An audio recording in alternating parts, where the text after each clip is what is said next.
J'ai beaucoup de plaisir donc à accueillir François-Xavier Fauvel, que nous avions déjà accueilli dans une précédente édition. Vous étiez peut-être là sur un livre qui a été un gros succès de librairie et qui s'appelle Le Rhinocéros d'or, et qui relatait sous une forme tout à fait passionnante la manière dont il fallait désenclaver l'histoire de l'Afrique d'une histoire qui se serait tournée en rond et comprendre que l'Afrique avait des ouvertures, notamment sur l'océan Indien, que quelques trouvailles archéologiques permettaient de débusquer. Alors aujourd'hui, François-Xavier Fauvel nous vient avec un autre livre, À la recherche du sauvage idéal. Et vous allez voir que ce titre est tout à fait intéressant parce qu'il va nous inquiéter peut-être un petit peu sur notre manière de réfléchir. Alors je dis d'abord quelques mots sur l'auteur, sur mon collègue Fauvel, qui est né la belle année 68 et qui a fait ses études à Paris et qui a été docteur en histoire à Paris 1 Panthéon, qui est aussi le siège d'une des facultés de droit. Et il est maintenant directeur de recherche CNRS à Toulouse, dans le laboratoire Trace. Et il a d'ailleurs obtenu du CNRS une belle médaille bronze pour son travail d'historien. Alors, c'est en fait un historien, pour moi, à cheval sur d'autres disciplines, et je pense l'anthropologie, l'ethnologie, la sociologie, on pourrait dire, et l'histoire des sciences. Et donc, c'est passionnant parce que toutes ces publications sont très homogènes, d'abord par le terrain qui est étudié, puisque pour l'essentiel, évidemment, c'est l'Afrique. L'Afrique qu'il connaît pour y avoir vécu, puisqu'il a séjourné à Johannesburg et à Addis Abeba, et qu'aujourd'hui, il continue des fouilles, notamment au Maroc. Cette Afrique, il la connaît bien, et il a, dès 2002, donc il y a quelques années, fait un travail sur l'invention des Hottentots, ou du Hottentot, ce peuple qui a réjoui nos arrière-grands-parents dans démonstrations qui aujourd'hui nous feraient honte, et qui était ce regard invraisemblable que nos ancêtres ont porté sur ce qu'ils croyaient être les premiers chaînons de l'humanité, c'est-à-dire plus proches des singes que de nous-mêmes.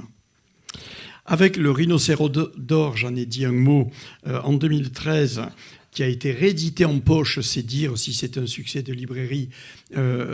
François-Xavier Fauvel nous a amené à nous interroger sur l'image que nous avons de l'Afrique comme une sorte de continent qui aurait toujours vécu replié sur lui-même, ce qui n'est pas vrai. Et aujourd'hui, avec la recherche du sauvage idéal, il enfonce alors l'épée assez profond dans les fantasmes qui, bien sûr, ne sont pas les nôtres, des gens aussi distingués qui viennent à l'agora des savoirs, mais qui, quand même, sont partagés par beaucoup de nos contemporains sur la recherche, au fond, des primitifs, de ces ancêtres sauvages qui nous donnent le plaisir de considérer que nous sommes à l'autre bout de l'échelle. Alors, l'histoire dont François-Xavier Fauvel est le représentant ici est une histoire mélangée d'anthropologie et d'ethnologie. Et on me pardonnera de rappeler que je suis l'un des 7 premiers étudiants de cette université montpelliéraine à avoir été diplômé en anthropologie et sociologie. À l'époque, c'était le discours enchanté sur les civilisations disparues, une espèce de long regret, de long sanglot sur « Ah, qu'ils étaient beaux, nos primitifs, dont nous nous sommes écartés ». Évidemment, heureusement, on a fait beaucoup de chemin depuis, et l'anthropologie, l'ethnologie et l'histoire de ces peuples oubliés a beaucoup changé. Alors justement, sans déflorer ce qui va être dit, quel est le point d'appui de François-Xavier Fauvel? C'est de dénicher un peuple que vous n'avez jamais croisé, qui sont les Khoekhoe ou Khoikhoi. Il y a plusieurs prononciations possibles. Et version habituelle, les Hottentots. Un peuple qui a disparu, mais dont tout le monde peut parler aujourd'hui, comme un peuple évidemment sauvage d'une Afrique qui ne sortait encore pas des limbes de l'histoire. Et au fond, ce peuple qui a été étudié par des gens du XVIIe siècle, il avait un avantage, c'est qu'il nous donnait une image du naturel, c'était le mot qu'on utilisait depuis le XVIIIe siècle, c'est-à-dire des gens de la nature, pas comme nous de la culture, non, qui étaient finalement pas si loin des chimpanzés.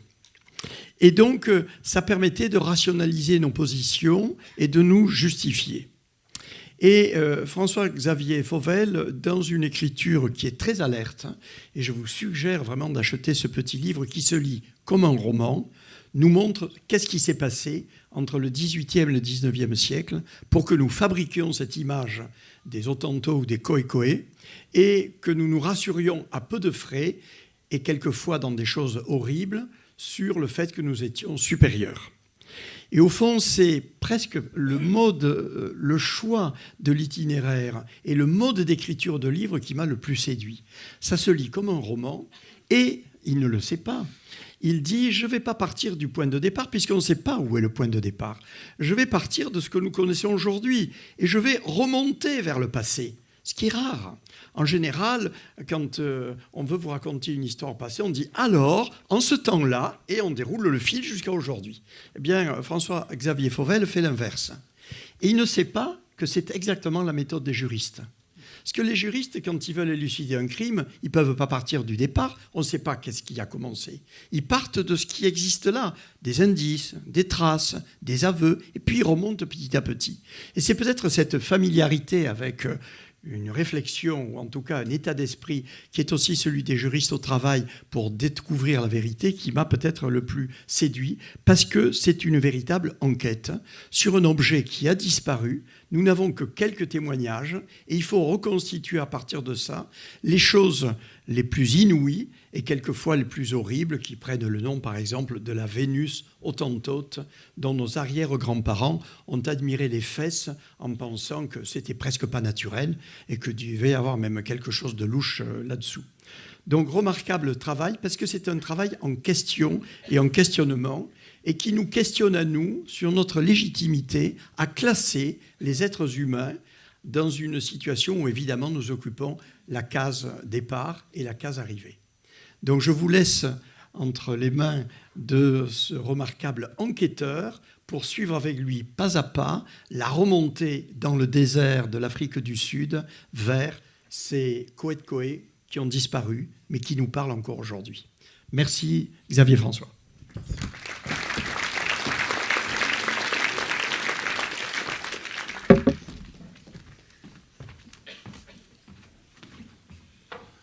Tout d'abord, merci beaucoup, Monsieur Miaille. Merci beaucoup à toutes et tous d'être venus assister à cette présentation. Et merci évidemment à la puissance invitante, la ville de Montpellier et les organisateurs de l'Agora des Savoirs. C'est un très grand plaisir pour moi. J'étais déjà venu ici, en effet, il y a quelques années, pour vous parler du rhinocéros d'or. Et c'est un très grand plaisir de voir que vous vous intéressez à l'histoire de l'Afrique. Et c'est la raison pour laquelle je suis là ce soir. Je suis très content que vous ayez parlé de ce régime juridique de l'enquête. Bon, il se trouve que hier soir, j'étais à la librairie Compagnie à Paris pour présenter le livre devant un public beaucoup moins nombreux que ce soir, et que la rencontre avec le public avait lieu dans la section polar de la librairie. J'y ai vu immédiatement, évidemment, un signe de ce qu'était la réception du livre. Évidemment, bien sûr, la parenté est très, très forte. Et bien sûr, en effet, j'en reparlerai d'ailleurs dans cette présentation, il y a quelque chose de l'ordre de l'enquête. Il y a quelque chose de l'ordre de l'enquête qui nous intéresse tous dans nos lectures de romans policiers, mais aussi dans les séries télévisées qu'on regarde. C'est pas anodin que l'essentiel des fictions que nous lisons soient précisément des fictions policières. Ou apparentées, qui en quelque sorte procèdent toutes de la même façon, c'est-à-dire que le crime a déjà eu lieu, le corps a déjà disparu. Bon. Et ce qui nous intéresse, en réalité, c'est pas tant l'histoire de ce corps, l'histoire de ce crime, que l'histoire de l'enquête qui procède pour reconstituer ce qui a disparu. C'est effectivement le régime de l'enquête policière ou judiciaire. C'est aussi le régime de l'enquête psychanalytique, par exemple, consistant à partir du présent, de vestiges présents, pour remonter dans le temps. Et c'est ce que j'ai voulu faire dans ce livre qui s'intitule « À la recherche du sauvage idéal ». Alors, pour commencer, laissez-moi vous raconter une histoire. Ça ne va pas être bref, ça va prendre un bout de la présentation. Laissez-moi vous raconter une histoire qui commence il y a quelques dizaines de milliers d'années, au moment de la grande dispersion de nos ancêtres, les Homo sapiens sapiens, qui sont nés quelque part dans un coin nord-est de l'Afrique et au Proche-Orient, et puis qui de là ont commencé à se disperser sur toute la surface du globe. Bon. Cette dispersion a pris du temps, enfin elle a pris des dizaines de millénaires, mais bon, à l'échelle des temps géologiques, elle s'est faite extrêmement rapidement, au point que ce sont nos ancêtres, nos communs ancêtres de l'espèce humaine qui ont très très vite peuplé tous les continents, l'Afrique bien sûr, l'Eurasie en général, et puis de proche en proche, l'Océanie jusqu'à l'Australie, très très vite, et puis tardivement, à partir de 20 000 avant le présent, toute l'Amérique. Là où il existait des formes d'humanité antérieures, comme c'était le cas en Europe, nos ancêtres Homo sapiens sapiens les ont recouverts, les ont chassés, s'ils sont de temps en temps un tout petit peu métissés, mais en gros ont recouvert l'essentiel des terres émergées de notre terre. À partir de ce foyer commun de notre commune humanité, cette dispersion a fabriqué de la diversité. Elle a fabriqué de la diversité culturelle. Toute la diversité culturelle que nous pouvons appréhender aujourd'hui en visitant le monde, mais surtout plus anciennement dans les siècles passés ou dans les millénaires passés, en allant à la rencontre d'autres sociétés sur d'autres continents ou sur d'autres îles, nous ne faisons que rencontrer une diversité qui s'est fabriquée à travers les siècles, à travers les millénaires, à travers les dizaines de millénaires. Et cette diversité absolument fascinante a créé des systèmes de parenté complètement différents les uns des autres, des systèmes alimentaires, des systèmes de croyances, de la mythologie, des systèmes d'organisation sociale, des systèmes d'organisation du pouvoir, des langues, bien sûr, complètement différentes les unes des autres. Je fais un saut dans le temps et j'arrive au XVe siècle. Que se passe-t-il au XVe siècle ? Au XVe siècle, des puissances qui appartiennent à un petit bout de cette planète habitée, l'Europe occidentale, des puissances partent à la découverte du monde. C'est la période qu'on appelle des grandes découvertes. C'est l'expansion de la civilisation européenne dans toutes les directions.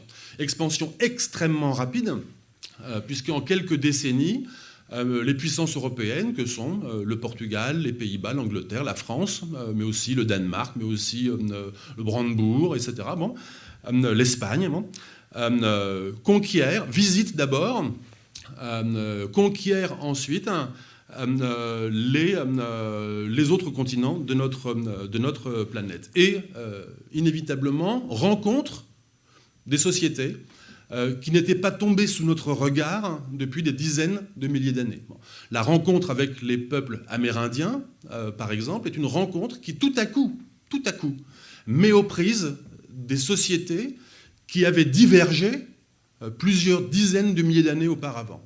C'est donc une espèce d'électrochoc, c'est donc une espèce de court-circuit qui tout à coup met en présence des sociétés qui avaient évolué, qui s'étaient diversifiées, qui avaient évolué, qui avaient coévolué dans des endroits différents de la Terre, mais qui ne s'étaient pas re-rencontrés jusqu'à ce moment-là. De tous ces peuples qui habitaient la Terre et à la rencontre desquels nous sommes allés à partir du XVe siècle, et puis au XVIe siècle, et puis au XVIIe siècle, et au XVIIIe siècle, parmi tous ces peuples, évidemment, vous en connaissez par la littérature, etc., un grand nombre. L'un d'entre eux, ceux qui habitaient au bout de l'Afrique, devaient inévitablement être rencontrés. Pourquoi ? Parce que le bout de l'Afrique, ça a l'air d'être l'un des endroits les plus reculés sur Terre. Ça a l'air d'être l'endroit où la rencontre aurait dû avoir lieu en dernier. Et en réalité, non. En réalité, c'est l'une des principales rencontres entre l'Occident et le reste du monde. Pourquoi ? Parce que la route qui va d'Occident en Orient, la route qui va d'Europe aux Indes, passe forcément par le sud de l'Afrique. Cette route qui part de Lisbonne ou qui part d'Amsterdam ou qui part de Liverpool passe forcément par le sud de l'Afrique pour rejoindre les Indes et aller s'approvisionner en épices. Par conséquent, le bout de l'Afrique, l'extrémité de l'Afrique, ce qu'on appelle le cap de Bonne-Espérance, ce cap que les Portugais ont mis si longtemps à atteindre au XVe siècle et qui, sitôt atteint, a été doublé par Vasco de Gama en 1498, a enclenché immédiatement la mise en route d'une route commerciale qui a été la plus importante route commerciale de l'histoire moderne, de notre histoire moderne, entre le XVe et le XIXe siècle, jusqu'au moment du creusement du canal de Suez.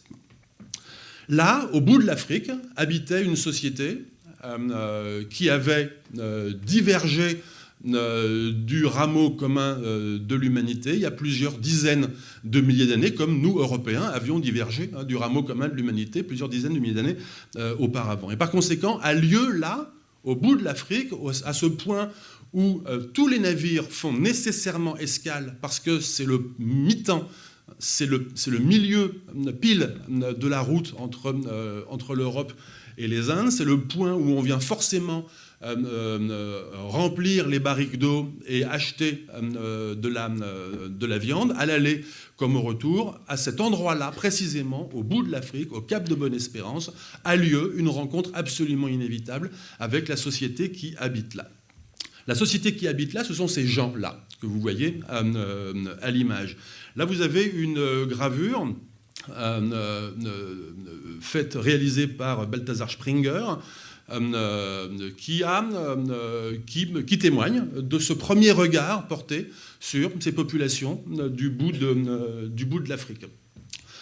Imaginez le choc culturel que peut représenter une rencontre comme celle-là, lorsqu'après des mois de navigation, une horde de Portugais, dont beaucoup sont morts en cours de route du scorbut, barbus, sales, dépenaillés, arrivent au bout de l'Afrique et rencontrent ces gens-là d'une civilisation complètement différente.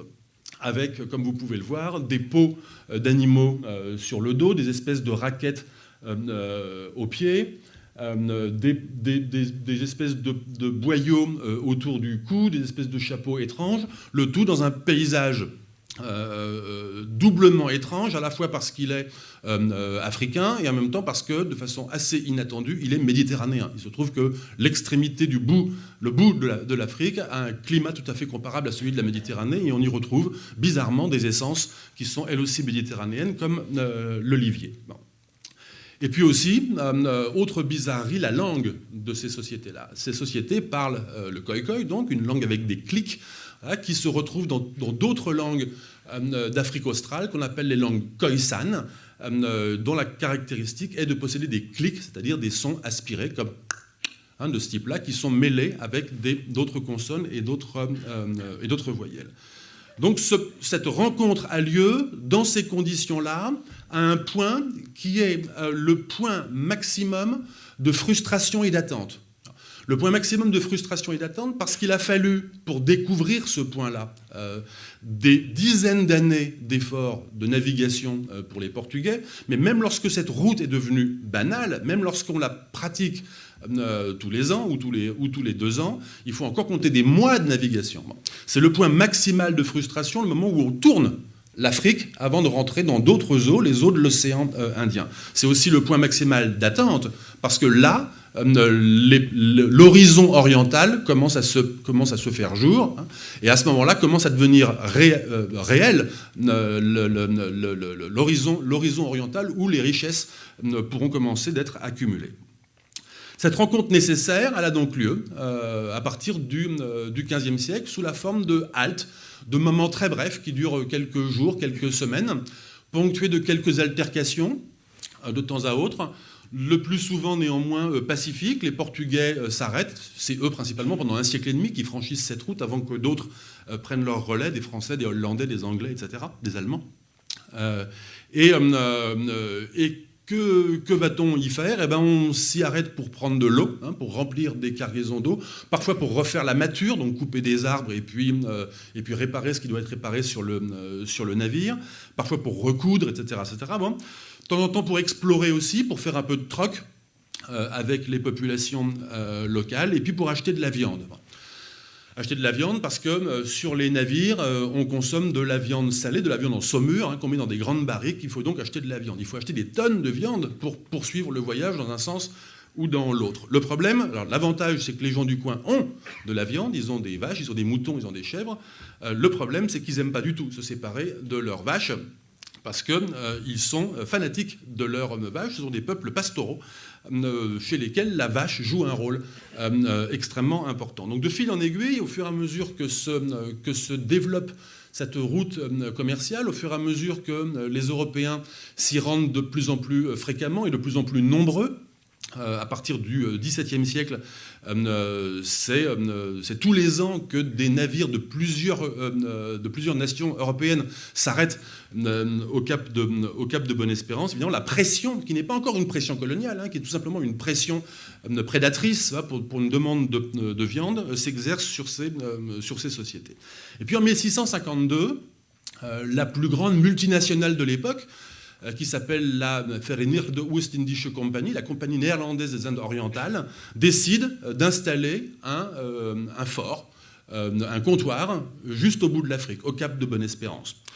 Pourquoi ? Parce qu'ils trouvent ça plus commode d'installer à demeure une garnison et puis des marchands qu'on appelle des facteurs, qui seraient là pour organiser le flux, tout simplement, pour faire en sorte que lorsqu'un bateau arrive, le ravitaillement est déjà prêt. Ce qui veut dire, en quelque sorte, réguler sur l'ensemble de l'année l'approvisionnement pour pouvoir le fournir clé en main aux navires qui s'arrêtent. Très rapidement, on réalise aussi que de la viande et de l'eau, c'est pas tout. Il faut aussi des légumes, il faut aussi des fruits. Ne serait-ce que pour lutter contre le scorbut, il faut aussi des légumes et des fruits frais. Par conséquent, on fait d'abord recours à des jardiniers. Donc, à côté du château, qui est un château en bois au départ, et puis quelques années après, un château qu'on construit en pierre, on construit également des jardins dans lesquels on paye des jardiniers fonctionnaires pour payer, pour cultiver des fruits et des légumes. Et puis quelques années après, on réalise que, en tout cas, la multinationale qu'est la VOC, la Compagnie néerlandaise des Indes orientales, se dit que c'est une mauvaise idée de faire appel à des fonctionnaires, oui, c'est déjà la logique ultralibérale. Il vaut mieux donner ça au privé et faire venir des colons. Donc on installe des colons à la colonie dans ce qui devient la colonie du Cap, et on externalise et on donne à des colons des terres, des maisons, et on les autorise à cultiver, à élever, et la compagnie leur achète à un prix fixe de façon à pouvoir ravitailler les navires de passage. Cette colonisation, de la même façon que la rencontre avec les Khoikhoi au bout de l'Afrique était inévitable, de la même façon, cette colonisation de cette partie de l'Afrique est devenue, elle aussi, inévitable. D'abord, c'est la première colonisation en Afrique, et dès 1652, dès le milieu du XVIIe siècle. Et cette colonisation entraîne des répercussions immédiates. Les colons ne se contentent pas de leur lopin de terre, ne se contentent pas des quelques vaches ou des quelques semences qu'on leur donne, ils pénètrent dans l'intérieur. Ils vont de leur propre chef piller les villages Khoikhoi. Et de leur propre chef, ils vont s'installer un peu plus loin dans l'intérieur pour aller chercher de meilleures terres, pour aller plus librement exercer leur prédation à l'égard des Khoikhoi. S'enclenche un mouvement très rapide de colonisation, d'expansion de la colonie dans l'intérieur. Très rapide, très violent, très lointain également, puisque en l'espace d'un siècle et demi, c'est plus de 1500 kilomètres qui sont colonisés dans l'intérieur de la colonie du Cap, avec les conséquences que vous pouvez deviner sur les sociétés, dans la mesure où la compagnie néerlandaise, qui était propriétaire de cette colonie, ne surveillait pas grand-chose de ce qui se passait dans l'intérieur. C'était même son intérêt de laisser faire les colons pour pouvoir réunir l'approvisionnement nécessaire aux navires. Qu'arrive-t-il aux Khoikhoi ? Il arrive ce qu'il arrive à toutes les sociétés qui sont brutalement colonisées. Les Khoikhoi, d'abord, subissent le choc de cette rencontre, le choc d'une prédation forcée sur leurs troupeaux, le choc de la dépossession des terres, et en particulier des pâturages. On lit dans les archives le témoignage de très nombreux conflits autour des pâturages.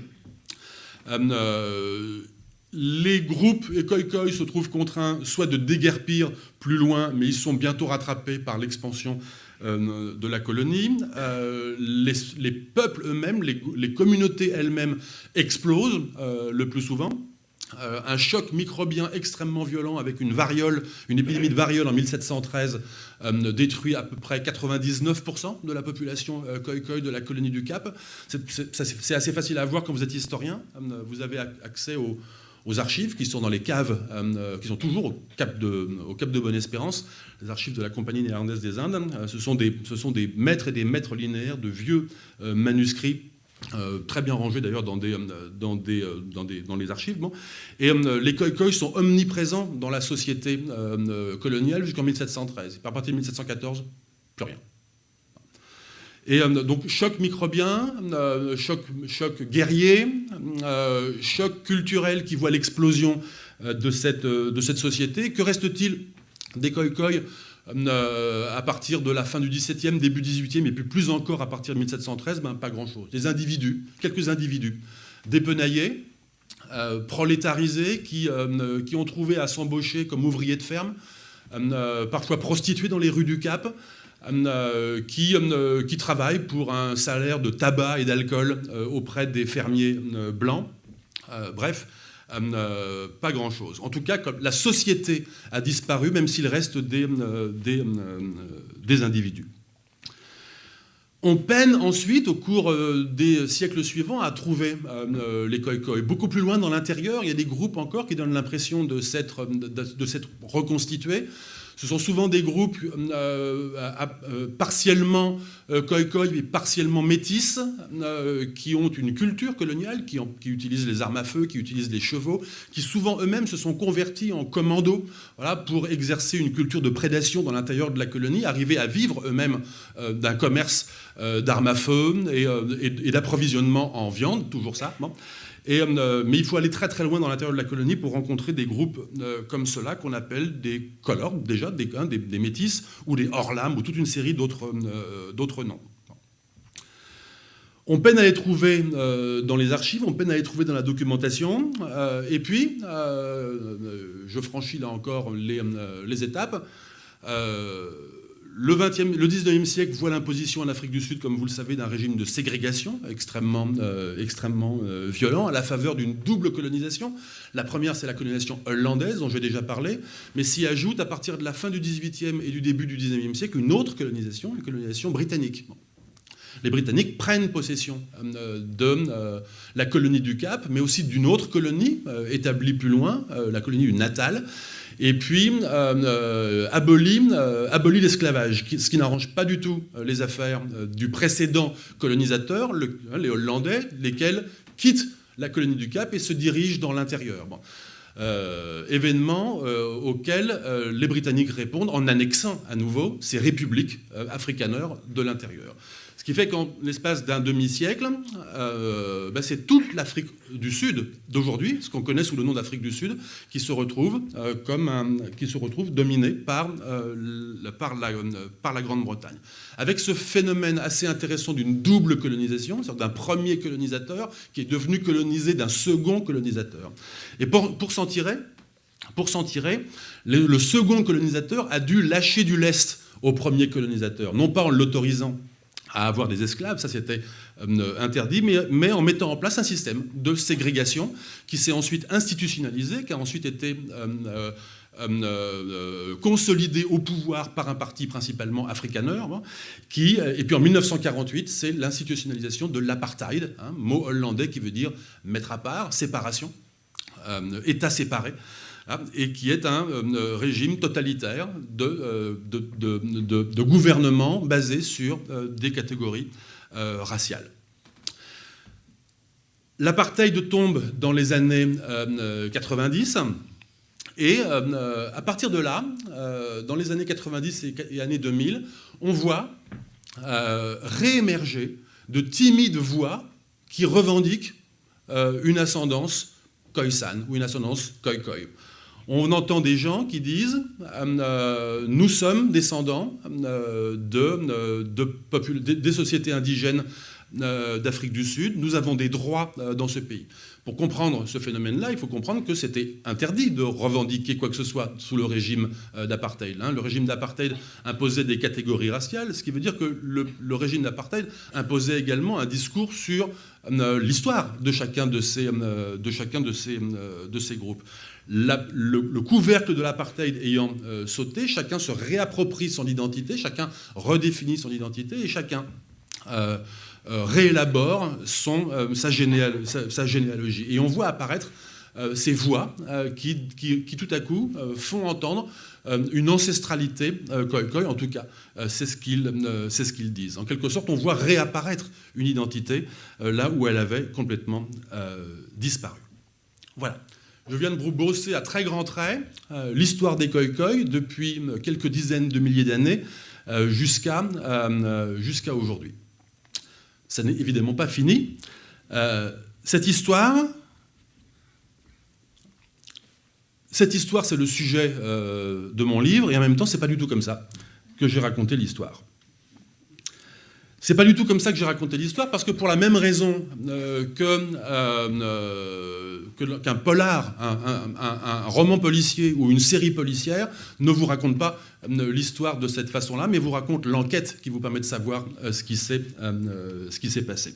Si j'avais commencé mon livre comme ça, d'abord j'aurais fait face à J'aurais fait face à un regard narquois de votre part et de la part des lecteurs et des lectrices en général. D'abord parce que vous m'auriez dit, ok, très bien, mais comment savez-vous comment étaient les Khoï au XVIIe siècle ou au XVIe siècle? Comment savez-vous qui ils étaient? Et la question est juste. On ne le sait que parce que, partant du présent, il faut remonter dans le temps, il faut défaire les couches accumulées de sédiments, comme en archéologie, il faut effacer les écrans qui se sont interposés entre nous et les Khoï, toute l'épaisseur d'histoire qui s'est mise entre les Khoï disparus et nous aujourd'hui. En quelque sorte, il faut reconstruire ce qu'étaient les Khoï. De la même façon qu'un enquêteur ne sait pas d'emblée ce qui s'est passé, ne sait pas d'emblée de quelle façon le crime a eu lieu, c'est au bout du livre que vous savez comment le crime a eu lieu et que vous pouvez reconstituer le début de l'histoire. Par conséquent, ce que je vous ai raconté dans l'ordre chronologique est bel et bien une histoire qui s'est passée, mais ce n'est pas du tout comme ça que ça m'intéresse, moi, de raconter l'histoire. D'où cette envie, dans le livre, et là, dans la deuxième histoire que je vais vous raconter maintenant, de vous raconter l'histoire à l'envers. À l'envers, c'est-à-dire quoi? C'est-à-dire en partant de maintenant et en remontant dans le temps. C'est à l'envers chronologiquement, si on veut, mais ce n'est pas tellement à l'envers que ça. C'est le sens de l'enquête. C'est le sens de n'importe quelle enquête. C'est le sens d'une enquête psychanalytique, par exemple. C'est le sens d'une enquête archéologique. C'est le sens d'une enquête judiciaire. C'est le sens d'une enquête généalogique. Beaucoup d'entre vous, beaucoup d'entre nous, fait de la généalogie. Voilà, et c'est très bien qu'on remonte. On remonte du présent et on reconstruit les aïeux dans l'ordre anti-chronologique. Dans l'ordre qui part de maintenant pour remonter dans le temps. Par conséquent, ce n'est pas si écrit à l'envers que ça. C'est le sens de l'enquête. Et puis autre chose, c'est que cette enquête à l'envers fait voir bien d'autres choses que le récit dans le bon sens, que le récit dans le sens chronologique. Pourquoi ? Parce que le récit dans le sens chronologique suppose un narrateur qui sait déjà comment tout s'est passé, qui peut déjà raconter dans l'ordre comment tout s'est passé, et un narrateur qui en fait connaît déjà la fin de l'histoire. Moi, je ne voulais pas tricher avec les lecteurs et les lectrices, et je voulais raconter mon enquête comme quelqu'un qui ne sait pas déjà ce qu'il va raconter. Et par conséquent, je pars du plus sûr, je pars de la fin, et je remonte dans le temps en collectant des vestiges à travers le temps, exactement comme un archéologue collecte des vestiges, en commençant par creuser le niveau qui est sous ses pieds, en commençant par enlever du sédiment, en collectant des vestiges sous ses pieds. Et puis une fois cette couche décrite, photographiée, relevée, prélevée, on enlève ce sédiment-là et on essaie d'atteindre la couche inférieure, qui nous dit quelque chose de plus vieux que la couche superficielle. C'est de cette façon-là que je procède dans ce livre, assez inhabituel pour un historien, mais assez commune pour les lectrices et les lecteurs que vous êtes, qui lisaient autre chose aussi que des livres d'histoire. En partant à rebours, en remontant dans le temps, on voit aussi d'autres choses. Parce que précisément, on tombe sur des couches. Bon. Ce que ne nous dit pas la narration dans le sens chronologique. Et ce qui m'intéressait, c'était, dans cette démarche, c'était de collecter les vestiges que les Khoï avaient laissés en disparaissant de notre monde. Parce que ce peuple, en disparaissant de notre monde, à l'occasion de cette rencontre ratée entre notre civilisation et la leur, ce peuple a laissé des traces. Il a évidemment laissé des traces matérielles, des vestiges archéologiques dans le sol de la province du Cap. Bon. Il a aussi laissé des traces linguistiques, par exemple. Toutes les langues d'Afrique du Sud aujourd'hui possèdent des mots qui viennent des langues Khoï, possèdent des mots avec des clics parfois, qui sont en quelque sorte des vestiges des langues qui avaient été parlées là plusieurs siècles en arrière. Et parmi ces vestiges, ceux qui m'intéressaient, ceux desquels il m'intéressait de partir, c'était aussi les vestiges imaginaires que les Khoï nous ont laissés. Parce que l'explosion de ce peuple a laissé, du fait de cette rencontre inévitable, nécessaire, continue, que nous avons eue avec eux à partir du XVe siècle, ce peuple a laissé en nous, dans notre imaginaire, des vestiges éparpillés, constellés dans notre imaginaire. Le premier chapitre du livre part de fait d'une enquête dans un registre imaginaire. Le premier chapitre de mon livre ouvre un autre livre, qui est un roman de l'écrivain sud-africain John Maxwell Coetzee, que vous connaissez peut-être, grand écrivain sud-africain qui a eu le prix Nobel il y a une dizaine d'années, et qui a écrit un très très grand roman qui s'appelle « En attendant les barbares ». Ce roman parle de quoi ? Ce roman parle d'un poste frontière au bord d'un empire, sur la frontière ultime d'un empire, et la tâche de ce poste frontière, c'est de surveiller le désert qui est là. Et il y a là une garnison dont le boulot est ça, surveiller cette frontière improbable en conjurant autant que possible l'invasion des barbares. Ces barbares dont on annonce en permanence l'invasion, qui n'arrive jamais. Et néanmoins, que se passe-t-il ? Néanmoins, des choses se passent. Néanmoins, des échanges se passent de part et d'autre de cette frontière. Il y a là des gens qui sont appelés barbares et qui participent, qui rentrent dans la ville, qui échangent, qui finissent par rester là. Et puis nous-mêmes, je dis nous parce que je me place du côté du narrateur, nous-mêmes, on est sur ce poste frontière. Et de temps en temps, on va faire des petites expéditions, on va commercer un petit peu. De quoi ça nous parle ? Ça nous parle d'une situation à la fois coloniale, mais aussi d'une situation universelle qui est celle de la rencontre avec l'autre. Et puis un jour, dans cette garnison, arrive depuis la capitale un détachement policier, voilà, qui a pour tâche de réinstaurer un ordre qui effacerait ce brouillage de la frontière. Bon. Et dès lors, c'est un ordre policier. On pourrait dire un ordre d'apartheid qui vient s'installer sur cette frontière. J'en dis pas plus, c'est un roman qui est une allégorie de beaucoup de choses, de la politique bien sûr, mais aussi de la rencontre, comme je l'ai dit.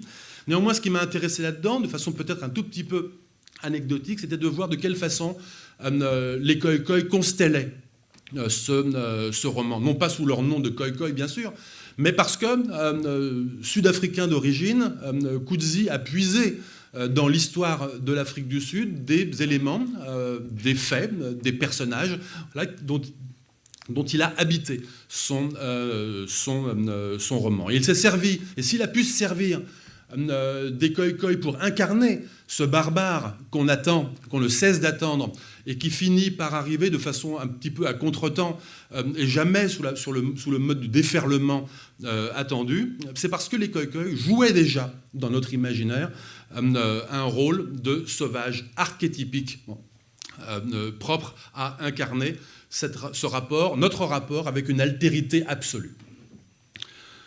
Dès lors, je collecte les indices dans ce roman, et comme un enquêteur qui a à résoudre une affaire, mais qui ne sait pas très bien quoi faire de ses premiers vestiges, je vais un petit peu plus loin. Un petit peu plus loin en remontant dans le temps, et je m'intéresse à l'affaire de cette femme qu'on a appelée la Vénus Hottentote. Là aussi, il faut commencer par la fin, comme un enquêteur. La fin, c'est quoi? La fin, c'est le moment où la France, au début des années 2000, restitue à l'Afrique du Sud les restes de Sarah Baartman.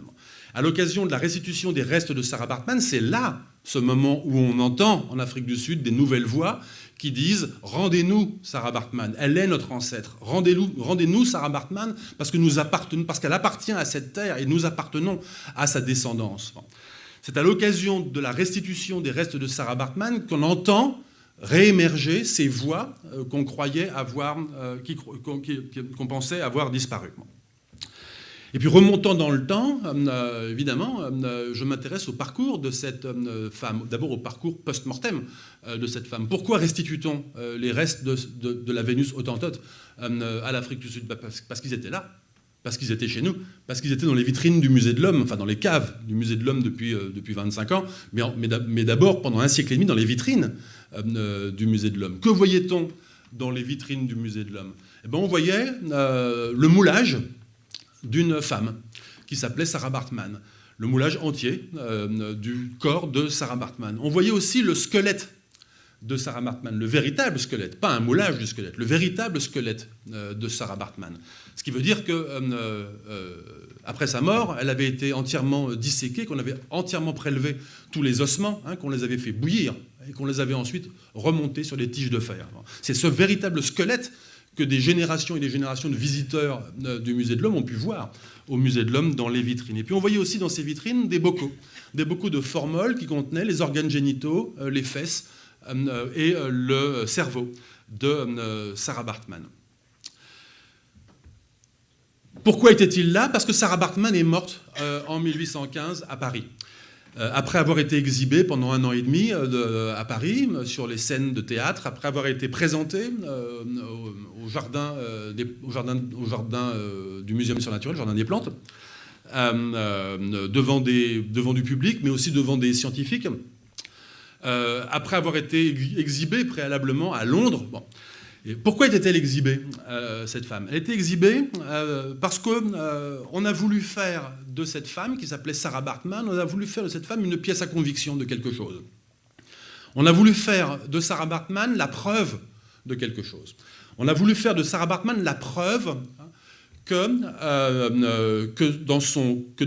certains éléments, certains aspects de son corps, ses organes génitaux, sa morphologie générale, son cerveau, etc., pouvaient nous apprendre des choses sur la nature humaine, sur la diversité de l'espèce humaine, éventuellement sur l'existence ou non de différentes races humaines, etc. C'est très intéressant de voir comment toute l'anthropologie physique du XIXe siècle se focalise autour du corps de Sarah Baartman, vivant d'abord, mort ensuite. Bon.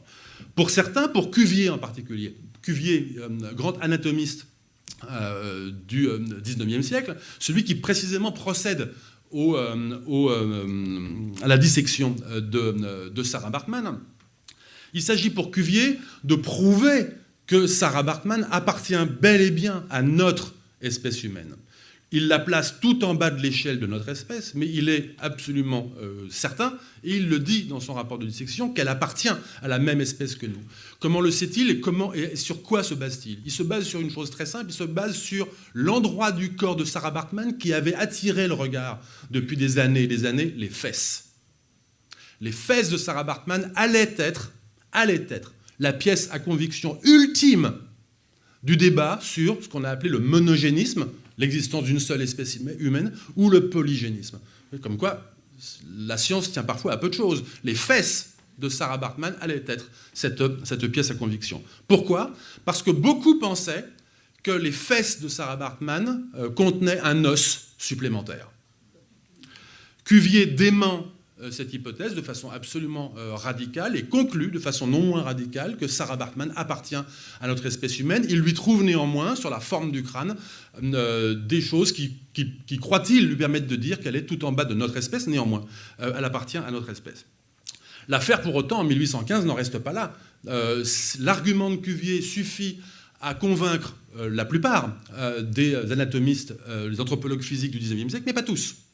pas tous, encore dans les années 1850-1860, aux États-Unis, on lit des articles scientifiques disant que Cuvier a menti, que Cuvier a truqué son rapport de dissection pour prouver faussement, une espèce de fake news, hein, pour prouver faussement l'unité de l'espèce humaine.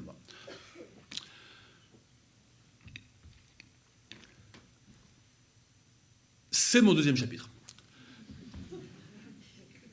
C'est pas tout. C'est pas tout parce que si le regard des scientifiques, du muséum, si le regard du public qui vient voir Sarah Baartman de son vivant sur les scènes d'un petit théâtre de la rue Neuve des Petits Champs à Paris et avant à Londres et à Liverpool. Si ce regard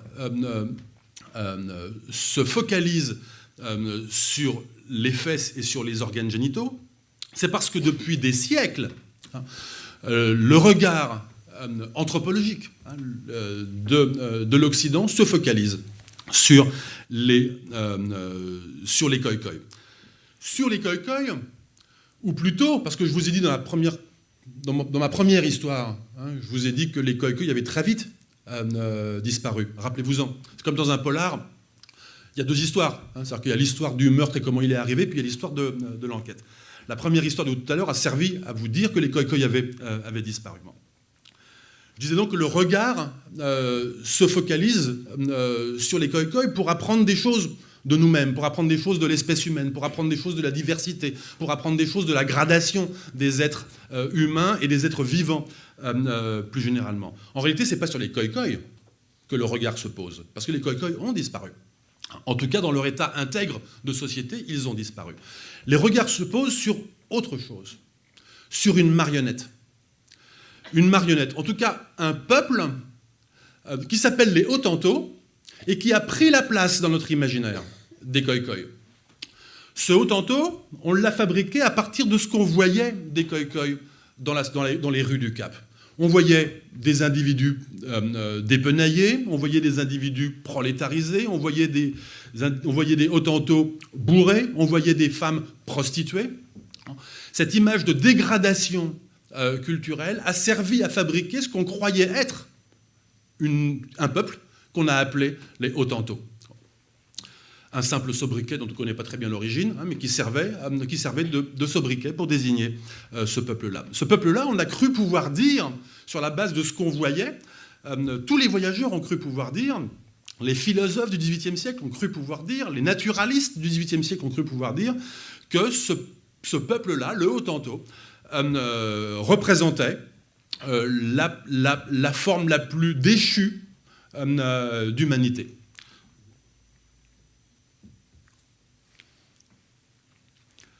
Des philosophes, comme Voltaire, s'intéressent beaucoup aux Hottentots. Pourquoi ? Chez Voltaire, le Hottentot, c'est l'ignoble sauvage. C'est le sauvage ultime. C'est le sauvage absolument déchu. C'est le sauvage qui prouve déjà, chez Voltaire, hein, qu'il existe différentes espèces humaines. Voltaire est polygéniste. Non pas qu'il ait des compétences particulières en anatomie, mais Voltaire veut absolument que la Bible ait tort. Vous connaissez Voltaire, il veut absolument que la Bible ait tort. Il veut absolument que le récit de la Genèse soit un truc de curé. Et par conséquent, comme il faut éclairer le peuple, il faut démonter ce truc de curé. Par conséquent, il a la preuve, la pièce à conviction qu'il utilise, c'est le Hottentot. Où est-ce qu'il lit des choses sur le Hottentot ? Il la lit dans l'encyclopédie de Diderot et d'Alembert, qui consacre plusieurs chapitres au Hottentot. C'est le sauvage central de l'encyclopédie du XVIIIe siècle. C'est le sauvage central de tous les récits de voyage de quiconque a voyagé un jour dans sa vie entre l'Europe et les Indes. Et ils sont nombreux au XVIIIe siècle et au XVIIe siècle. Rousseau adore les Hottentots. Rousseau adore les Hottentots, pour des raisons à la fois très proches et opposées à celles de Voltaire. Chez Voltaire, je vous ai dit, le Hottentot est l'ignoble sauvage. C'est presque une raison suffisante pour que Rousseau en fasse le bon sauvage. Si le sauvage Hottentot a pu incarner le sauvage le plus déchu de l'humanité, c'est suffisant pour Rousseau pour convertir cette déchéance-là en quelque chose de noble. L'ignoble sauvage de Voltaire est le noble sauvage de Rousseau. Le discours sur l'origine de l'inégalité parmi les hommes, grand livre politique, s'il en est, de Rousseau, sont sauvages, c'est le Hottentot. Regardez le frontispice de l'édition de 1755. Frontispice, la première page dessinée, avant même la page de titre. Le frontispice. Bon. Que nous raconte cette histoire ? Cette histoire nous présente un individu avec une peau de mouton autour de la taille qui jette quelque chose au sol, une espèce de paquet, voilà, devant un parterre d'Européens qui ont des chapeaux à panache et qui sont habillés à l'européenne. Et on voit derrière les Européens une espèce de château, pas très réaliste, croyez-moi, et qui est censé représenter le fortin du Cap. Et puis on voit mal, mais à droite de la gravure, on voit là-bas des villages de huttes. Bon. Et puis le frontispice nous dit, pour que ce soit plus clair, le frontispice nous dit « Voyez page, temps pour plus de détails ».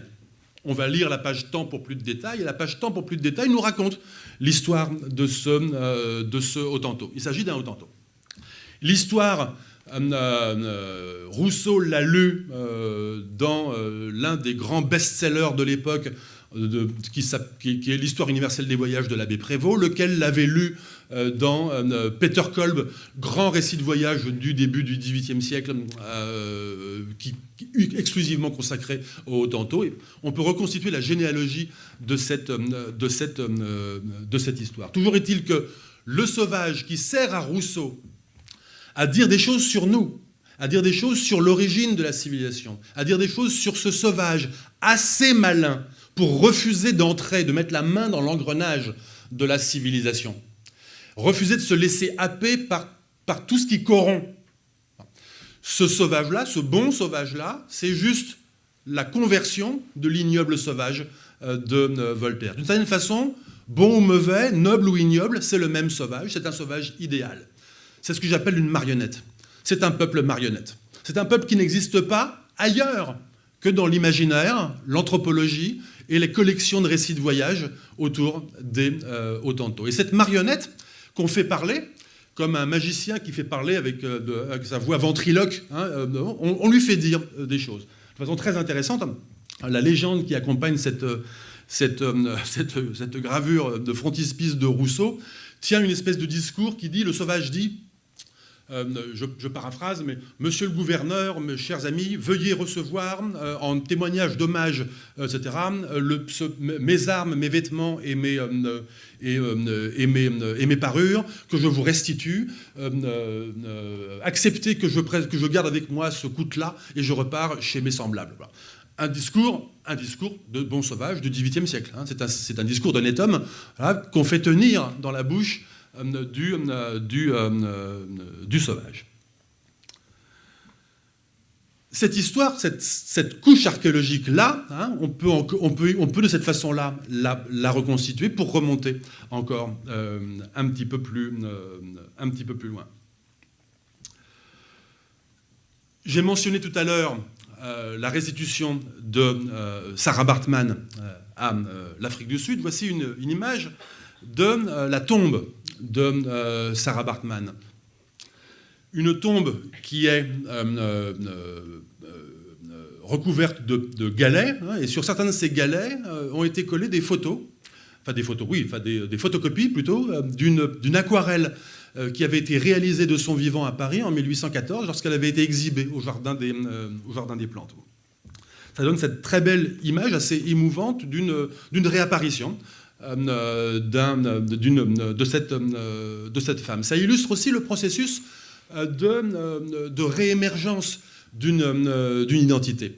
J'ai dit tout à l'heure, dans ma première histoire, comment les Khoikhoi avaient disparu et comment des voix avaient réémergé plus tard. Cette histoire-là, d'un peuple qui disparaît, d'un peuple qui s'effiloche, d'un peuple qui se démantèle, et parmi lesquels plus tard réémergent des voix qu'on entend aujourd'hui, qui revendiquent l'autochtonie, qui revendiquent une ascendance indigène. Bon, ce sont des choses familières qu'on voit partout sur Terre. Et ce sont des choses qui suscitent parfois chez nous, observateurs, lecteurs ou lectrices de la presse, ou lecteurs de livres d'anthropologie ou d'histoire, une certaine ironie. Une certaine ironie parce qu'on a envie toujours de demander, mais comment peut-on être amérindien, comment peut-on être inuit lorsqu'on a cessé de l'être un siècle en arrière, 2 siècles en arrière, 3 siècles en arrière? Quel sens cela a-t-il de revendiquer une autochtonie lorsqu'on ne parle plus la langue khoï-khoï qui a disparu, lorsqu'on n'a plus de vaches, lorsqu'on n'a plus de campements, lorsque les structures de la société ont complètement disparu? Bon. Et cette ironie-là, qu'on ne peut pas conjurer lorsque le discours, on le tient de façon chronologique, parce que c'est inévitable. En revanche, lorsqu'on le tient de façon régressive, à rebours, lorsqu'on remonte le temps, on se vaccine contre cette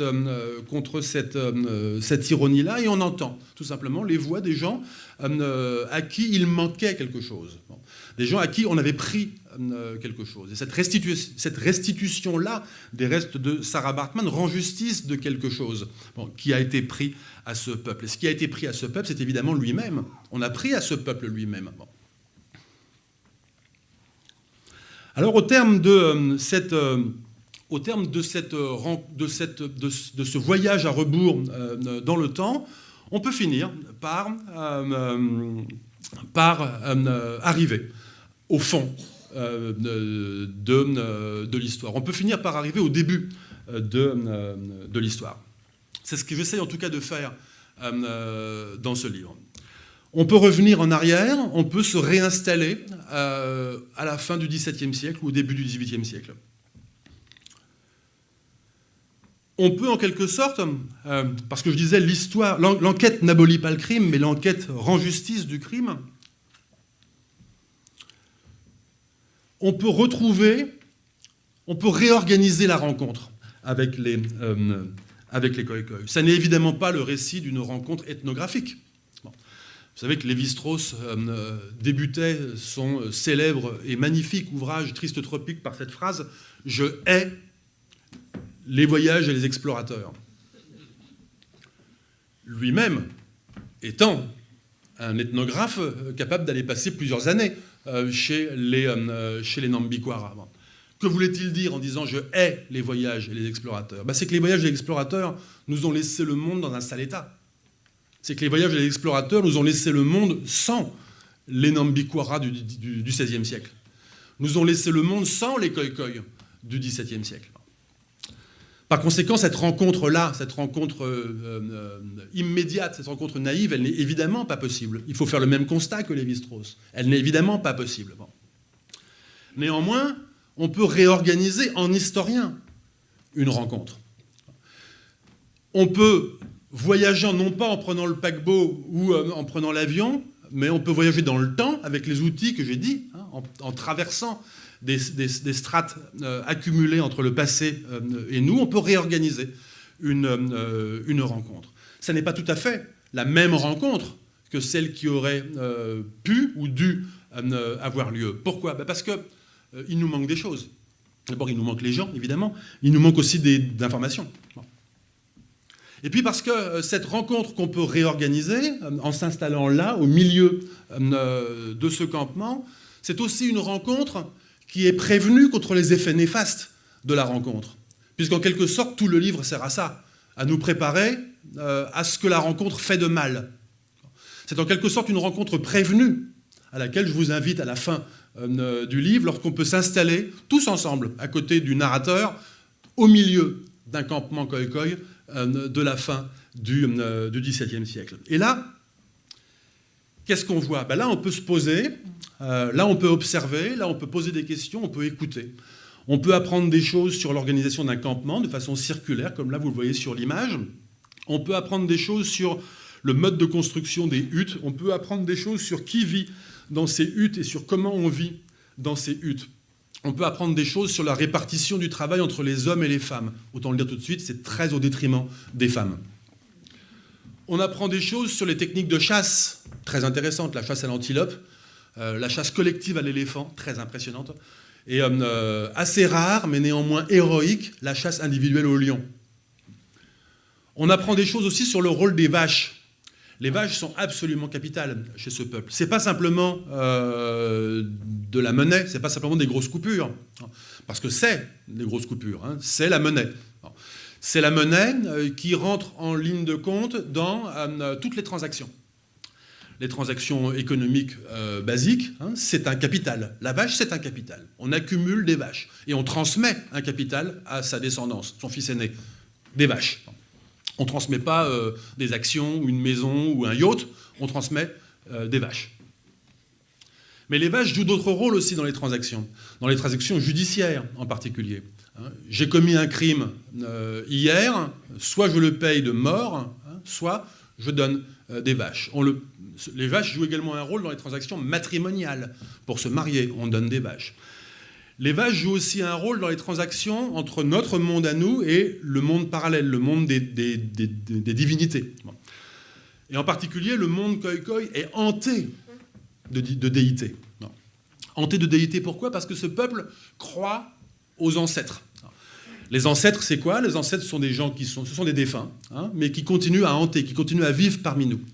Et pour se garder de la rancœur ou de la frustration des défunts, il faut sans cesse leur faire des trucs, sans cesse leur donner des gages, sans cesse les payer, sans cesse les calmer.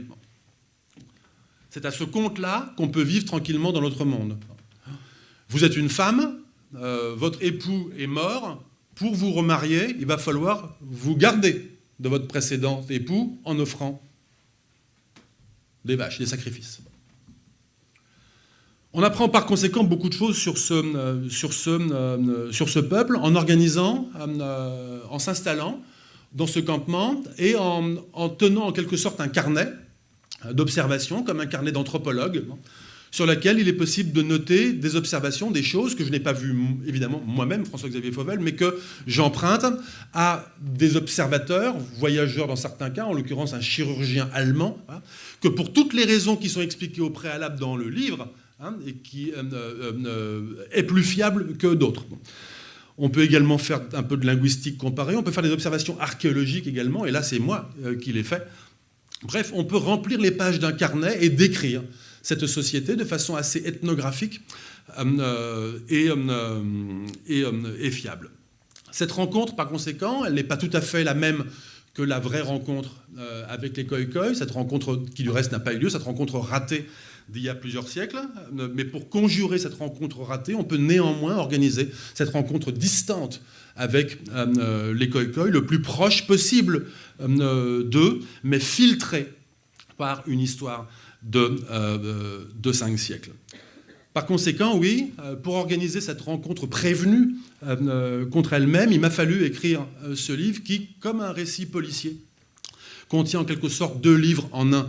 C'est-à-dire le livre qui raconte l'histoire dans le bon sens et le livre qui raconte l'enquête qui permet de raconter cette histoire dans le sens inverse. Le livre qui raconte en quelque sorte la tragédie et le livre qui conjure la tragédie en remontant dans le temps. Alors, vous l'avez compris, j'aurais adoré rencontrer les Khoikhoi du XVe siècle.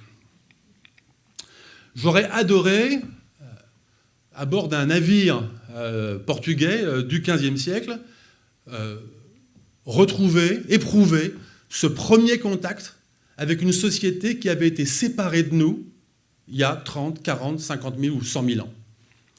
J'aurais adoré cette première émotion des retrouvailles avec un peuple différent de nous. J'aurais adoré pouvoir éprouver l'émerveillement de la diversité humaine. J'aurais adoré pouvoir être capable d'accueillir cette différence-là, sans jugement, sans expulsion, sans massacre, sans extinction de l'autre. Et par conséquent, vous l'avez compris, ce livre parle non seulement des Khoikhoi, parle aussi de comment les retrouver, mais pose aussi une autre question. Sommes-nous prêts pour les rencontres ? Je vous remercie.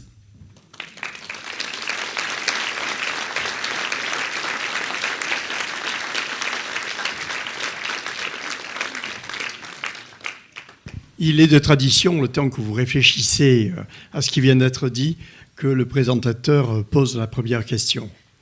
Cette première question, elle naît pour moi des images que vous avez montrées. Et je retiens 2 moments.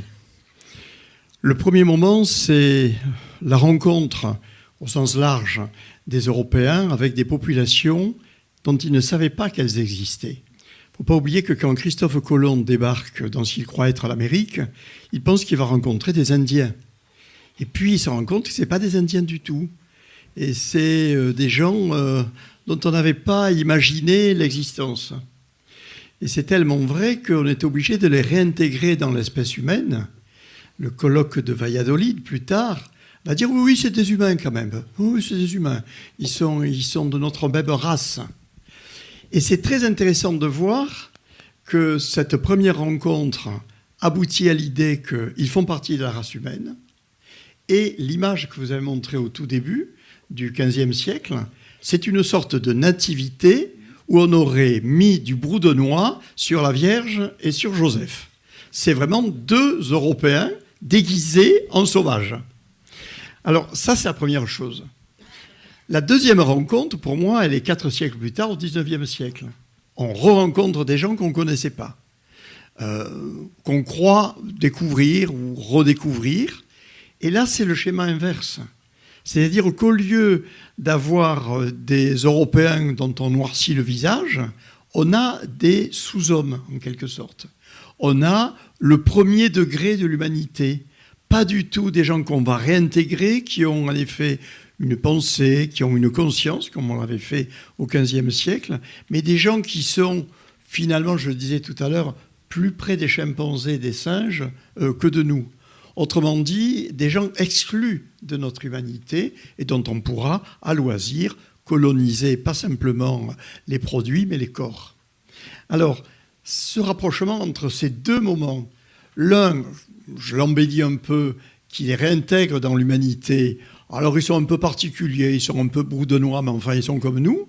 Et l'autre qui, au contraire, en fait des contre-épreuves de ce que nous sommes. Qu'est-ce qui s'est passé ? Alors c'est intéressant parce que, d'abord, vous avez un très bon œil d'historien de l'art, parce qu'il se trouve que la première gravure que je vais montrer, elle est due à Hans Burkmayer, un graveur de Augsbourg, qui était un familier de Dürer. Voilà. Et effectivement, voilà, c'est effectivement une nativité.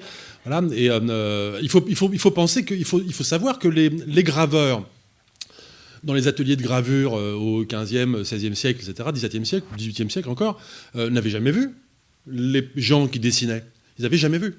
Donc ils étaient quand même pas complètement démunis non plus. Hein. Ils avaient des catalogues d'illustrations. Mais les catalogues d'illustrations avaient été faits par des gens avant eux qui n'avaient jamais vu non plus. Bon.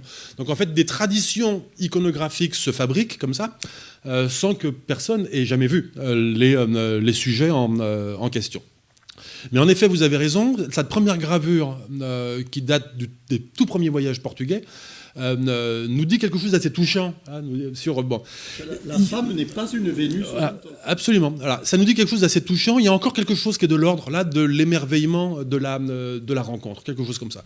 Le passage du temps ne s'est pas encore fait sentir et le jugement ne s'est pas encore superposé. L'envie de s'en défaire de cette autre société n'a pas encore coloré le regard. L'envie de le faire parler comme une marionnette ne s'est pas encore substituée à lui. Et par conséquent, oui, en captant ce premier moment, on capte quelque chose qui est au plus près de ce que c'est qu'une authentique rencontre. Bonsoir. Merci d'avoir approfondi un peu plus ce film qui est assez dur, La Vénus Hottentote. Oui, ça a approfondi un petit peu, ça a été plus loin dans l'histoire. Enfin, bon, c'est qu'une période de la vie de... Et, alors, une question. Pourquoi avez-vous changé le prénom de Sarge ? Alors, il se trouve que le nom qui est écrit sur son certificat de baptême, c'est Sarah. Voilà. Et le JE qu'on trouve parfois, Sarji, c'est du hollandais, et c'est un diminutif. Voilà. C'est un diminutif qui peut lui avoir été donné dans un contexte colonial. Parfois, c'est écrit aussi TJIE, ça se prononce Sarki, et c'est de la fréquence. Voilà, mais son prénom, sur son certificat de baptême à Londres, enfin à Liverpool, hein, elle a été baptisée en Angleterre, dans la confession anglicane, voilà, et elle porte le nom de Sarah. Voilà, donc c'est sans doute le plus près de ce qu'elle a demandé à un moment elle-même comme prénom. D'accord. Et alors, Hottentot, apparemment, ça pourrait venir du fait que les Afrikaners, ils avaient l'impression qu'ils bégayaient. Alors, on dit ça, et on trouve en effet dans les dictionnaires hollandais une espèce d'équivalence comme ça, en disant Hottentotten, comme une espèce d'imitation ou de pastiche du bégaiement. En réalité, on trouve ça dans les dictionnaires hollandais, mais tardif. Voilà. Et en fait, on ne sait pas. En fait, il est plus probable que ce mot ait fini par rentrer dans la langue néerlandaise à partir du sobriquet. En tout cas, les premières attestations du sobriquet Hottentot, les premières attestations du sobriquet Hottentot n'ont pas de rapport avec le bégaiement. C'est juste un sobriquet péjoratif appliqué à ces individus. Merci pour votre ouvrage. Je voudrais savoir ce qu'il en est dans vos lectures des rencontres aussi qui se font et des métissages entre les populations, les mix des cultures. J'ai vu un documentaire qui montrait les traditions des marins dans le nord de la France, et ils avaient retrouvé des sculptures sur bois où on retrouvait les coutumes, enfin les habits traditionnels amérindiens, mais sur les personnes locales, quoi. Alors là, le cas est un petit peu différent, parce que d'abord, la culture matérielle des Khoikhoi était très fruste. Et il n'y avait pas de sculpture, il y avait très peu d'objets. On retrouve, et j'en parle dans le livre, on retrouve des pipes à tabac en argile, mais elles sont de fabrication hollandaise. Voilà. Et puis la culture matérielle très fruste des Khoikhoi, je la décris dans le livre. Je fais comme si j'avais pris une sacoche dans l'une des huttes, et puis je décris le contenu de cette sacoche, et puis je décris aussi le contenu de la hutte, etc., à partir de différentes sources. Hein. Et voilà, il n'y a pas à ma connaissance, il n'y a pas de choses qui ont circulé, il n'y a pas eu de métissage culturel. Voilà. On a pourtant un ou deux témoignages de Portugais qui disent à un moment donné qu'ils ont échangé contre de la petite monnaie, etc., des objets qu'ils ont rapportés au Portugal, mais on n'en a jusqu'à présent jamais retrouvé trace dans les musées. Oui, bonsoir. J'étais très intéressée par cet aspect, les travaux de Cuvier, qui fait de l'anatomie comparée, et à l'époque, effectivement, la génétique telle qu'on la connaît aujourd'hui n'existait pas, mais il est là pour confronter deux théories, monogénisme et polygénisme. Est-ce que vous pourriez expliciter ce qu'étaient ces théories exactement? Alors, il y a eu l'un des grands débats de la science, de l'anatomie comparée, de ce qu'on pourrait appeler anachroniquement l'anthropologie physique, au XIXe siècle, c'est la question de savoir si les humains appartiennent à une seule espèce ou à plusieurs espèces. On a pour ça des outils du XIXe siècle qui sont l'anatomie comparée. Bon. Il n'y a évidemment pas de génétique, comme vous l'avez dit, il n'y a pas de génétique des populations, etc. Bon. Et les grandes batailles de l'anthropologie du XIXe siècle, l'une des grandes batailles, si on laisse de côté celle de l'évolution, hein, mais l'une des grandes batailles, c'est celle-là. C'est celle de les humains, dans leur diversité physique, anatomique, appartiennent-ils à une humanité ou à plusieurs humanités? L'enjeu derrière ça, il est évidemment théologique. L'enjeu, c'est le récit de la Bible a-t-il raison ou a-t-il tort? Bon. On sait déjà, au milieu du XIXe siècle, après Darwin, on sait déjà qu'il a tort sur la date, hein, mais a-t-il tort ou non sur le monogénisme, l'appartenance à un seul genre, bon, à une seule souche? Et beaucoup de débats, enfin, il y a toute l'anthropologie humaine du XIXe siècle s'intéresse à cette question et tente de résoudre cette question-là en cherchant des éléments, en cherchant des preuves. Bon. On est là dans un registre d'administration de la preuve qui est tout à fait judiciaire. Il faut des pièces à conviction. Bon. Donc on cherche des pièces à conviction. On les cherche un petit peu partout. On croit de temps en temps trouver des peuples monstrueux Et on aime bien exhiber sur scène des monstres, comme vous savez. Et on croit parfois identifier des peuples des peuples monstrueux, des peuples difformes, des peuples qui ne correspondent pas à notre forme à nous, et on croit pouvoir dire qu'ils sont bons, avant de s'apercevoir qu'en fait c'est des trucages, ou que ce sont simplement des individus et pas des peuples, etc. Bon. Et les Hottentots là-dedans, ou les Khoisan en général, c'est-à-dire que ces populations du sud de l'Afrique, jouent un rôle éminent dans ces débats-là, parce qu'on va chercher précisément ces gens du sud, de l'extrême sud de l'Afrique, comme des témoins de la diversité maximale au sein de la diversité humaine. Bon. On va les chercher là-bas parce qu'on a pris l'habitude depuis des siècles de penser que c'est au bout de l'Afrique qu'on va trouver des peuples totalement différents. On a pris l'habitude de penser que la pièce à conviction ultime, celle qui manque, va venir d'Afrique du Sud. Bon. De la même façon que le zèbre vient d'Afrique du Sud, d'accord, ou de la même façon qu'on va chercher des animaux. Bon. Tant qu'on croit que le zèbre est une variété... Voilà, la question du zèbre est intéressante. Genre que le zèbre est-il un cheval divergent ou est-il un autre animal? Bon. Ça, on règle assez vite la question, c'est un autre animal. Mais pour la question de l'espèce humaine, elle n'est pas réglée si facilement que ça au XIXe siècle. Mais ce qui m'intéresse, moi, c'est pourquoi on va chercher au bout de l'Afrique Bon.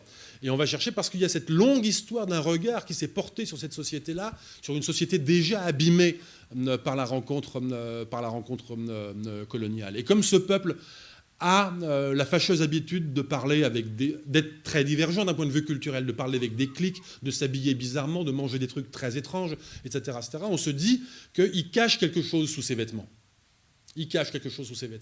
Donc certains sont convaincus qu'il y a un os supplémentaire dans les fesses, comme je vous l'ai dit. D'autres sont convaincus qu'il y a un organe sexuel différent chez la femme. Bref, le fameux tablier Hottentot, enfin peu importe. D'autres sont convaincus que le cerveau ne rentre pas dans la variabilité du cerveau humain et présente des différences absolument fatales qui obligent à le classer ailleurs, du côté de l'orang-outan, etc. Voilà. Bref, les Hottentots sont ce peuple qui sert de pièce à conviction et qu'on apporte au tribunal de la science comme pièce à conviction et autour de laquelle les spécialistes se disputent. Voilà. Bonsoir. C'est parti d'où cette idée d'os supplémentaire dans les fesses? C'est une excellente question. De nulle part, j'ai peur. Non, c'est parti de nulle part. Alors, c'est parti du fait que les femmes Khoikhoi, comme c'est vrai dans beaucoup d'autres populations d'Afrique australe, les Bushmen, c'est les gens qu'on appelle les Bushmen en particulier, mais aussi tous les autres groupes d'Afrique du Sud ont parfois des fesses très développées, voilà, bon, qu'on a appelé qui porte un nom, un nom faussement scientifique au XIXe siècle, qui s'appelle la stéatopigie, le fait de développer des masses graisseuses dans les fesses. Bon. Mais pour vous montrer à quel point, là aussi, le discours savant est en réalité complètement construit, c'est que cette appellation même de stéatopigie est en fait un pastiche des Vénus callipiges. C'est-à-dire qu'on avait découvert des belles statues grecques qu'on avait appelées d'un nom pseudo-grec Vénus callipige, aux belles fesses. Hein, et lorsque Sarah Bartman est exhibée à Paris et à Londres, on invente cette blague un peu potache consistant à décalquer l'appellation en créant le nom de Vénus stéatopige. Voilà, bon. Ça dit en réalité pas grand-chose, c'est un trait anatomique qui existe et dans lequel il n'y a pas le moindre os. Merci. Une dernière question alors ici. Merci. Oui, bonjour. Est-ce que le choix que vous faites entre raconter l'histoire dans le sens chronologique ou dans le sens de l'enquête reflète aussi un parti pris sur une recherche d'objectivité ou alors assumer une certaine subjectivité pour les sciences humaines, ou est-ce que c'est deux choix complètement dépendants l'un de l'autre? Vous avez tout à fait raison, c'est un choix délibéré, c'est d'ailleurs un choix qui a mis très très longtemps à s'imposer en moi. C'est-à-dire, comme je le dis, à la fin du livre, une fois que vous êtes arrivé chez les Khoikhoi, que vous avez lu, c'est pas long comme livre, hein, voilà, mais une fois que vous êtes arrivé, que vous avez fini le dernier chapitre, il y a un double fond dans le livre. il y a un double fond dans le livre, c'est-à-dire que vous pouvez ouvrir un autre tiroir caché qui est à la fin, voilà, et qui raconte comment j'ai fait le livre. Et parce que c'est pas tout de mettre des notes en bas de page comme tous les historiens et de dire ce que j'ai lu pour raconter le livre, c'est autre chose de dire comment je suis tombé sur certaines lectures, quel collègue m'a aidé à comprendre tel truc, voilà, qui j'ai rencontré, comment j'ai fait le terrain en Afrique du Sud, comment j'ai découvert tel ou tel site archéologique. Et ça, en général, c'est pas dans les notes de bas de page. Donc moi, par ce souci d'honnêteté que vous mentionnez et qui dans ce livre est au cœur de ma démarche, j'ai voulu rajouter ce chapitre à la fin sur comment j'ai fait ce livre. Et en effet, j'explique là-dedans que ce livre, j'ai mis 20 ans à le faire. En fait, je triche en disant ça, donc je suis obligé, pour être honnête, de tout de suite me corriger. J'ai pas mis 20 ans à le faire parce que je savais pas que je faisais ce livre. C'est-à-dire que simplement, c'est après 20 ans, il y a 2 ou 3 ans de ça, que j'ai compris que de ces choses que j'avais commencé à faire il y a 20 ans prendraient sens dans ce livre en l'écrivant de cette façon-là. Voilà. Et en l'écrivant à l'envers. Ce qui n'est pas très habituel pour un historien d'écrire son histoire à l'envers, mais comme je le disais en introduction tout à l'heure, est beaucoup plus habituel dans d'autres disciplines des sciences humaines et sociales, et puis surtout pour les lecteurs de romans policiers. Voilà. Donc il y a là une démarche tout à fait volontaire de ma part de choisir une narration rétrospective qui est une narration pour moi d'honnêteté. C'est une narration qui ne triche pas. Voilà. Ça ne triche pas parce que la narration chronologique a vite fait de vous faire céder à la tentation de raconter les choses de façon linéaire. Voilà. Or, cette histoire-là, qui est aussi une histoire de disparition et de réapparition, une histoire de mémoire cassée et de réémergence, voilà. Une histoire généalogique, et comme toutes les généalogies, on sait très bien que c'est très embrouillé et qu'on peut prendre différents chemins dans l'arborescence pour aller vers l'ancêtre qui nous intéresse à un certain moment. Et puis de cet ancêtre-là, on peut redescendre à d'autres qu'on n'a pas pris l'habitude de considérer comme nos pareils ou comme nos frères et sœurs. Bon. Donc il y a tous ces chemins-là, et ces chemins-là sont beaucoup plus aisés à suivre avec une démarche régressive. Et lorsque cette démarche régressive bute sur des périodes sans document, mais on le découvre et on le dit. Donc oui, il y a effectivement cette démarche-là consistant à essayer de ne pas tricher avec une documentation qui est celle-là, qui est celle d'un peuple disparu qui laisse des traces. Je remercie encore François-Xavier Fauvel. Je ne résiste pas au plaisir d'une petite anecdote que vous connaissez certainement, mais dont vous me pardonnerez de la reprendre ici. C'est cette histoire toute bête de la rencontre entre un Africain et puis un Français moyen, mettons dans le métro. Et puis le Français moyen, il veut être gentil à l'égard de l'Africain, il veut lui montrer qu'il s'intéresse à lui et que finalement, il a des choses peut-être à apprendre. Et il s'adresse à lui, il lui dit « Et alors toi, il y en a à être content ?» Et l'autre lui dit « Moi, il y en a à être content. Ah, toi, vivre en France ? Moi, il y a à vivre en France. Ah bon, et toi, faire des études ? Ah, moi, il y en a à faire des études. Et qu'est-ce que tu fais comme études ? Toi, faire des études poussées ? Oui. Et quoi ? Eh bien, je suis professeur agrégé de français. Et alors, le Français moyen lui dit « Mais enfin, alors pourquoi vous me parlez comme ça ?» Et l'Africain lui dit « Mais c'est vous qui m'avez parlé comme ça. » Merci beaucoup, François-Xavier.